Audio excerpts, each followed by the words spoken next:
حي على الفلاح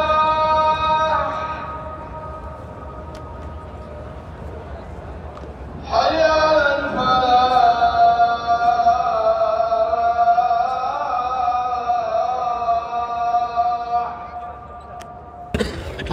این الحمدلله ما در مسجد پیغمبر ما محمد صلی الله علیه و آله و سلم قرار داریم. آمادگی به نماز شام. اما صف رستیم ان شاء الله نماز شام میخونیم.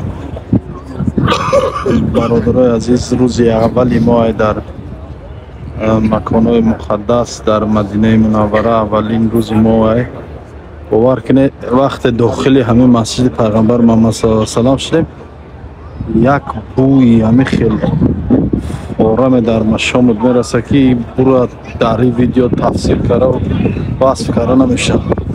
میخواه قوری یک احساساتی عجیبی است که يعني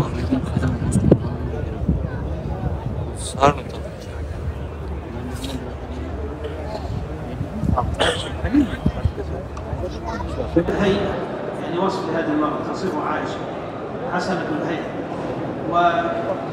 وقولها لا تنام، قول عائشة رضي الله تعالى عنها في وصف حال هذه المرأة لا تنام تصلي، وفي رواية البخاري تذكر من صلاتها أو لا تذكر من صلاتها. عندك فتح من از سین کارتا ندارم. سین کارتا خری اومدگی هم سین کارتا خری اومدم پول مایده کنیم 375 در شما را اومده مایده کنیم سیم کارتا خریم بعد ویدیو را در کانال من پارتویم. موزی همی سهر اومدگی سیم کارتا نداشتیم بچه های تاجیکی منانجا پول مایده کرسیان. Короче, $100 375 ریال میشه. 375 373 نفهمیدم. خلاصه $200 740 ریال شده. 740 ریال 740 ریال شده. $200 چند میشه؟ 350 سیم کارتا میخریم ان شاء الله. با در تلفنمون میگذاریم. چوکاری نه برادرمان دختری همه گروپ ما. اسم شریف اون چه کار جان؟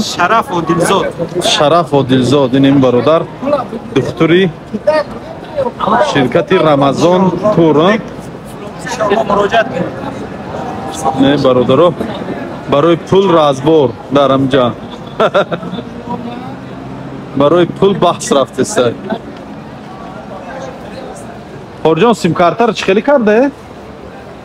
گرفته شما سیم کارتا؟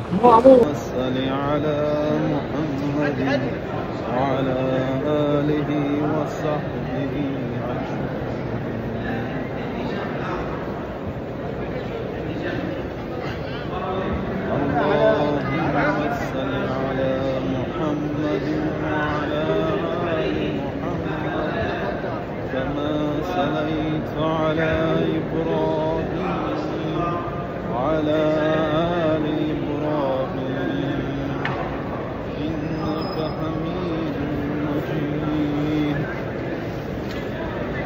ما شاء الله خوش به حال در جوانی ها. الحمدلله. الله تو چه برکتی برادرات بود. یک خودشی. بله.